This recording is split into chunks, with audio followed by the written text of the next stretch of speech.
Selamat datang kembali di Seni Catur, tempat di mana permainan catur menjadi seni berpikir dan strategi. Pada hari ini, kita akan membahas sesuatu yang sering terlewatkan oleh banyak pemain catur. Apa itu? Notasi catur. Jika kita ingin bermain lebih baik, memahami taktik, dan bahkan mulai visualisasi blindfold, ini adalah langkah pertama yang wajib dikuasai.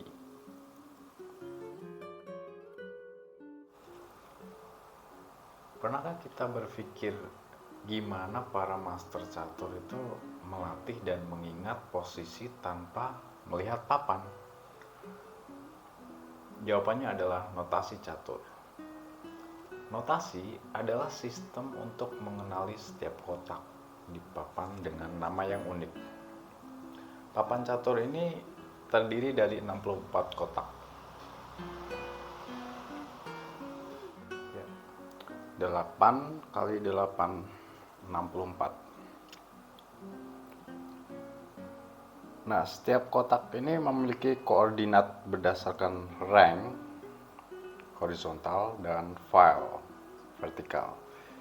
Jadi rank adalah baris horizontal yang diberi angka 1 sampai 8, 1, 2, 3, 4, 5, 6, 7, dan 8. Sedangkan file adalah kolom vertikal yang diberi huruf A, B, C, sampai H.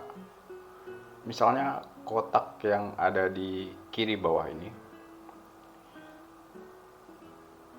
kita sebut dengan A1, file A dan rank 1, A1, B1, C1, dan seterusnya. Dan di sudut kanan atas itu adalah H8.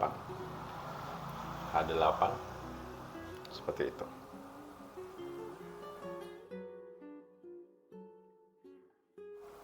Nah, untuk mempermudah, kita akan bagi papan jadi 4 bagian. Nah, kali ini kita fokus pada area atau wilayah file AD, A sampai D, A, B, C, D, dan 14, rank 1 sampai 4.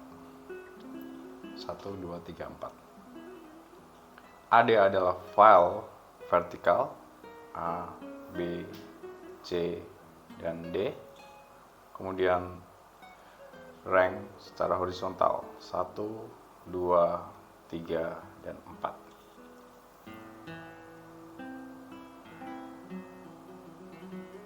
Nah, coba sekarang perhatikan posisi bidak atau pion di area ini. Saya akan taruh pion di sini.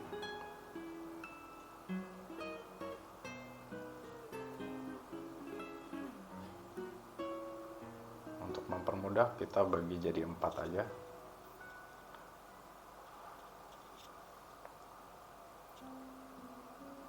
Nah, kita perhatikan posisi bidak atau pion di area ini.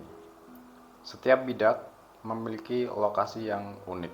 Misalnya pion A2, pion B2, pion C2, dan pion D2.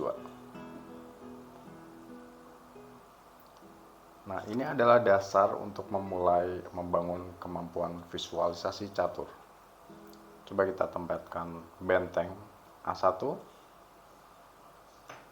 kuda B1,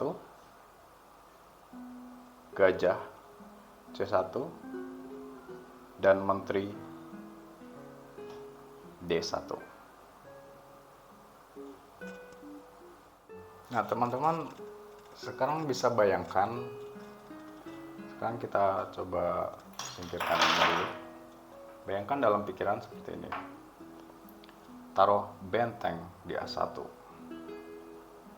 lalu kuda di B1, gajah di C1, menteri di D1, pion A2, pion B2, pion C2, pion D2. Setelah melakukannya dengan narasi seperti ini, teman-teman coba untuk menutup mata dan sambil membayangkan menaruh bidak di papan secara mental. Jadi mungkin seperti ini. Benteng A1, kuda B1, gajah C1, menteri D1. Lalu pion A2, pion B2, pion C2, dan pion D2. Kalau masih kesulitan, teman-teman masih bisa melihat papan sambil membayangkan di situ ada bidak. Benteng A1, kuda B1, gajah C1, dan menteri D1. Lalu pion A2, pion B2, pion C2, dan pion D2. Lakukan terus berulang-ulang pelan-pelan. Nah, catur itu seperti ibarat hidup ya.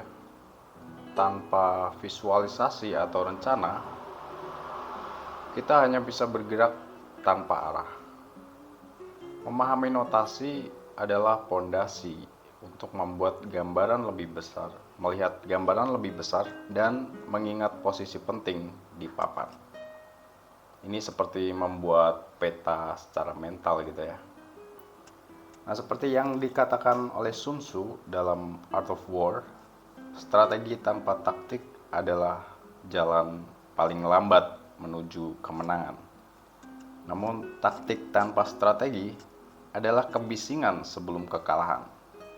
Belajar notasi adalah strategi awal untuk kemenangan kita di papan catur. Sekarang kita akan latihan mengingat posisi bidak di wilayah AD14 ini.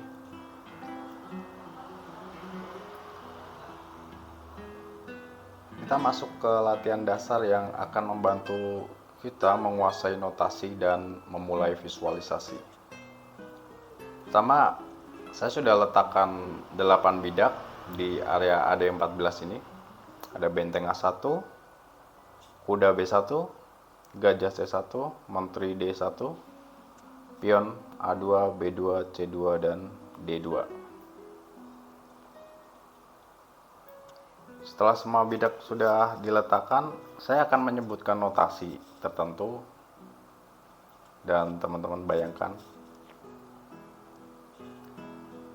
Saya mulai. Pion A3. Pion A3.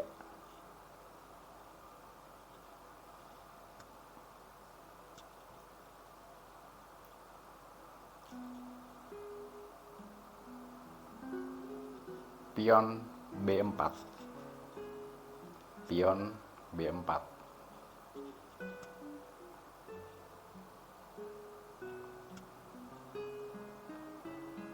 Kuda C3. Kuda C3.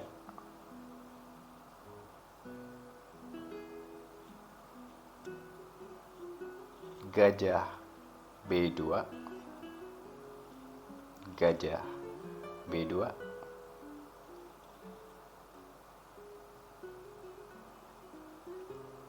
Pion D4. Pion D4.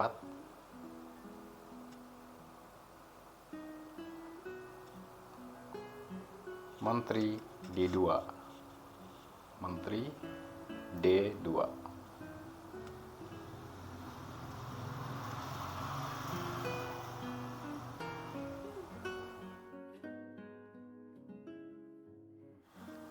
Next, setelah teman-teman tadi mempraktekkan notasi dari saya dan menggerakkan lalu melihat gerakan masing-masing bidak, next level adalah kita melihat bidak-bidak ini diam, lalu saya memberikan notasi dan teman-teman bayangin bidak-bidak itu bergerak sama seperti tadi sebelumnya.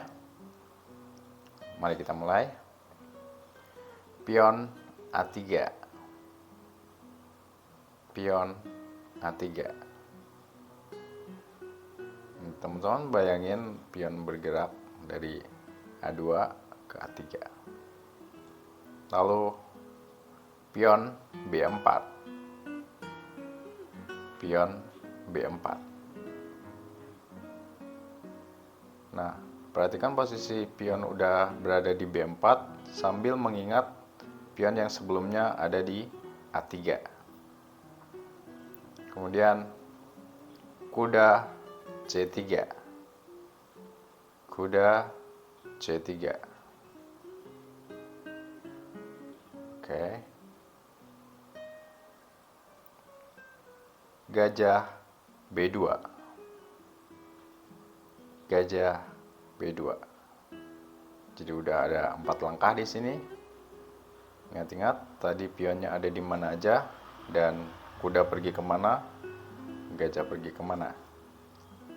Next, pion D4. Pion D4. Terakhir, menteri D2. Menteri D2. Nah, seperti itu teman-teman bisa ulangi terus sambil melihat pion atau bidak ini tetap diam, tapi kita visualisasikan lebih jauh lagi. Semakin lama langkahnya akan semakin banyak dan kita bisa bebas memvisualisasikan. Jadi poinnya adalah setelah kita sudah latihan 4 langkah, 5 langkah, akhirnya kita bisa menghafal satu game, keseluruhan game dengan hanya melihat bidak itu diam. Karena kita akan melanggar peraturan apabila menyentuh bidak. Seperti itu.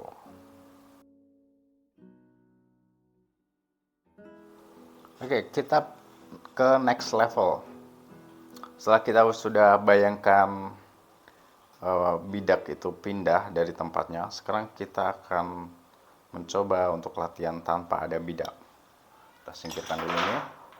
Jadi teman-teman tetap bayangin tadi ada bidak di sini, benteng A1, kuda B1, gajah C1, menteri D1, dan pion A2, B2, C2, dan D2. Nah, masih sama? Sudah dibayangkan? Oke, baik. Kita mulai. Pion A3. Pion A3. Artinya pion bergerak dari A2 ke A3. Teman-teman bisa kasih narasi di kepala seperti ini contohnya. Pion di depan benteng maju 1 langkah ke A3. Seperti itu. Oke. Langkah kedua. Pion B4. Pion B4. Mungkin narasinya seperti ini. Pion di depan kuda pergi 2 langkah. B3, B4. Nah, sambil menambahkan narasi juga, seperti contohnya, dengan pion di B4, dia dapat support dari pion A3. Seperti itu. Next, kuda C3. Kuda C3. Nah, kuda C3 ini kita bayangkan dari B1, B2, B3 lalu pergi ke kanan C3. Pelan-pelan aja. Next, gajah B2. Gajah B2. Mungkin narasinya seperti ini. Gajah mau bantu si kuda yang ada di C3 dengan ngasih support dengan pergi di belakangnya, persis di belakangnya. Namun gajah juga nggak cuma melindungi si kuda, dia juga melindungi benteng di belakangnya. Seperti itu. Next, pion D4. Pion D4. Pion maju 2 langkah dari D2, D3 lalu ke D4. Last but not least, menteri D2, menteri D2. Jadi menteri akan memberikan perlindungan ke 3 bidak, apa aja? Pion yang ada di C2, lalu kuda yang ada di C3, dan pion yang ada di D4. Seperti itu.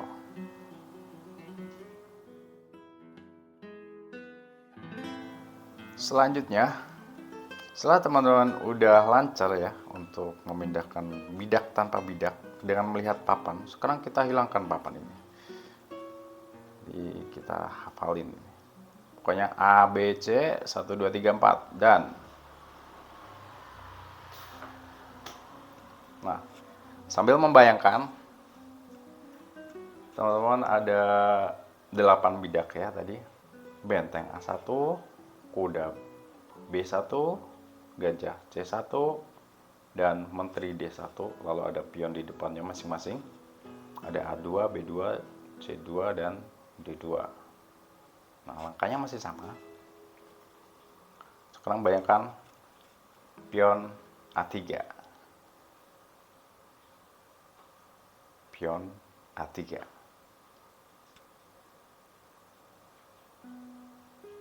Next. Pion B4.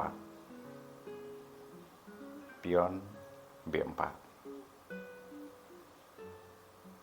Good. Lanjut. Kuda C3. Kuda C3.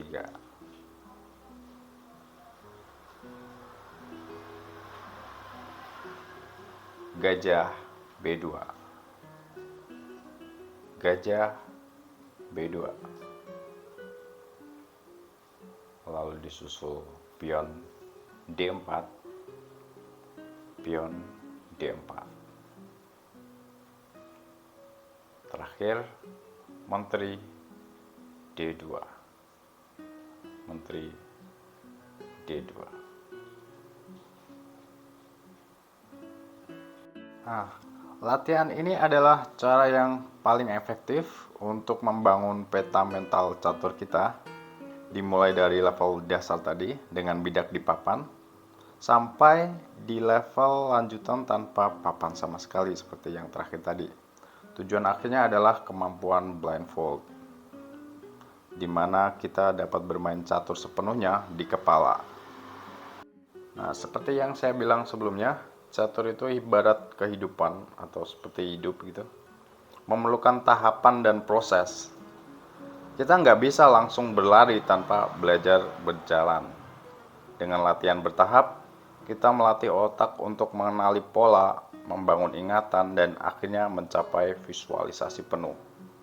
Seperti kata Bruce Lee ya, dia bilang, saya tidak takut pada orang yang melatih 10.000 tendangan berbeda, tapi saya takut pada orang yang melatih satu tendangan sebanyak 10.000 kali.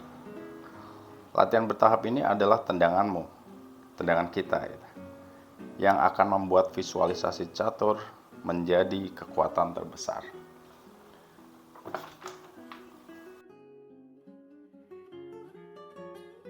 Tips tambahan dari saya untuk belajar blindfold ini, ada satu tips yang mungkin akan sangat berguna lagi. Kalau kita perhatikan di wilayah AD14 ini, teman-teman hanya ngafalin 2 aja. Perhatikan file A dan C. File A dan C. Ketika file A dan C ini ketemu dengan rank ganjil 1 dan 3, hanya 1 dan 3 untuk wilayah ini, maka akan bertemu ada namanya kotak hitam. Jadi A1, A3, C1, C3. Jadi A sama C ini kalau ketemu dengan rank ganjil, maka kotaknya hitam. Gitu. Dan mungkin latihan kali ini sebenarnya langkah-langkahnya adalah lebih ke kotak-kotak yang hitam aja, kecuali pion yang ada di C2. Jadi ada tujuannya di sini. Nah, selanjutnya setelah kita sudah tahu bahwa A dan C ini akan jadi hitam kalau ketemu dengan rank yang ganjil, selanjutnya B sama D itu akan hitam ketika ketemu yang genap. Udah, gitu aja. A sama C selalu hitam ketika ketemu dengan ganjil. B dan D selalu hitam ketika ketemu dengan genap. AC, BD, ganjil, genap. Seperti itu. Nanti yang putih akan lebih mudah nanti. Kita hafalin yang gelap dulu. Karena tinggal di reverse atau dibalik nanti ke depannya. Jadi bayangannya gini. Kita visualisasi lagi. Pion A3. Pion di depan benteng pergi satu langkah ke kotak hitam. Dia nyaman di situ karena disupport oleh benteng dan kuda. Juga pion di belakangnya di B2. Kira-kira seperti itu narasi yang ada di kepala kita sambil menerangkan posisinya seperti itu. Lalu pion B4 kotak hitam disupport oleh pion A3. Lalu kuda pergi ke C3 petak hitam. Gajah B2, pion D4, menteri D2.